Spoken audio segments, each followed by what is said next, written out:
मगनी गर्न राजी हुनुहुन्छ? हजुर आफ्नै इच्छाले हो। ल ताली बजाइदिनु।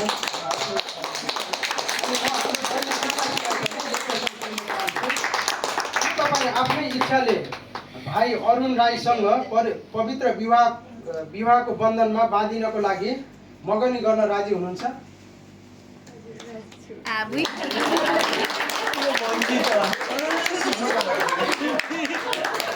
यदि उहाँ राजी छैन भने यो मगनी रोकिन पनि सक्छ है। दोस्रो प्रश्न म उहाँलाई सोध्न चाहन्छु। ठिक छ, अहिले लगाउनु समय पनि हो अलिअलि होइन, राम्रो छ, ठिक छ। अनि म फेरि पनि भाइ अरुणलाई म यो प्रश्न सोध्न चाहन्छु। के तपाईँले अरू नै कसैलाई विवाह गर्नको लागि प्रेम प्रतिज्ञा गर्नुभएको छ?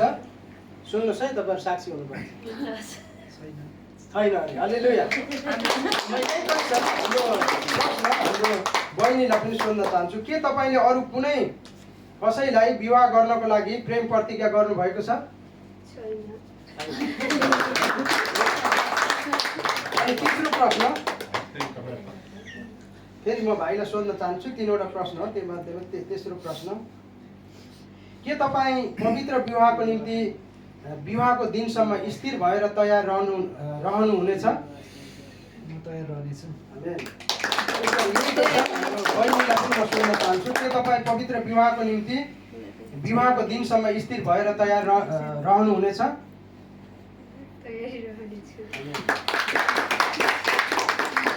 हुन्छ, उहाँहरूलाई हामीले सोधिसकेका छौँ। तपाईँहरू साक्षी हुनुहुन्छ। जीवित परमेश्वर र तपाईँहरू बस्न सक्नुहुन्छ। जीवित परमेश्वर र परमेश्वरको जीवित मण्डली साक्षी छ कि उहाँहरूले अहिले विवाहहरू नगरेको कुरा होइन, कसैसँग प्रेम प्रतिज्ञा नगरेको कुराहरू, राजी खुसीले कसैको करकापमा बिहे मगनी गर्न लागेको नभएको कुरा, राजी खुसीका साथ गर्न लागेको कुराहरूलाई चाहिँ हामीले थाहा गऱ्यौँ।